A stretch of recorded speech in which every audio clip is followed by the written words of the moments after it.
আমি তারাপীঠ নিয়ে অনেকগুলো ভিডিও বানিয়েছি, যার মধ্যে ভাইরাল ভিডিও ছিল মন্দিরে লাইনে দাঁড়ানোর জন্য টাকা দিতে হয়।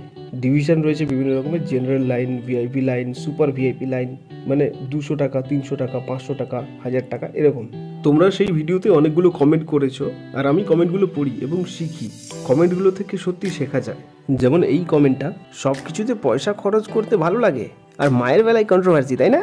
তারপর যেমন এটা, হোটেল খরচ, খাওয়ার খরচ আর যাতায়াতের খরচের সাথে যদি পুজোর খরচ তুলনা করা হয় তাহলে সেটা কত? কিছুই না।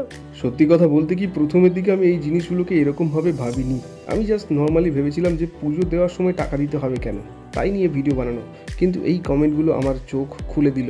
সত্যি তো আমরা যত আমোদ প্রমোদ করে টাকা উড়িয়ে দিই, তার তুলনায় এই পুজোর টাকা দেওয়াটা কোনো ব্যাপারই না।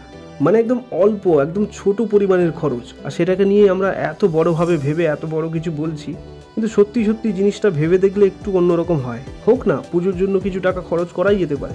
তার বিনিময়ে যদি মায়ের সামনে দাঁড়িয়ে কিছুটা সময় নিরিবিলিভাবে পাওয়া যায়, মায়ের চরণে মাথা ঠুকে অঞ্জলির ফুল হাতে নিয়ে মনের কথাগুলো মাকে বলা যায়, এর থেকে বড় পাওনা তো মায়ের সন্তান আশা করে না। কিন্তু প্রবলেমটা হচ্ছে জেনারেল লাইনের জন্য। ওরাও তো ভক্তি নিয়ে এসছে, শুধু টাকা দিতে পারেনি বলে মায়ের সামনে গিয়ে যেই প্রণাম করতে যাবে অমনি পেছনে ধাক্কা মেরে কয়েকজন পান্ডা তাকে মন্দিরের বাইরে বের করে দেবে। এটা কি ঠিক? একটা সন্তান এরকম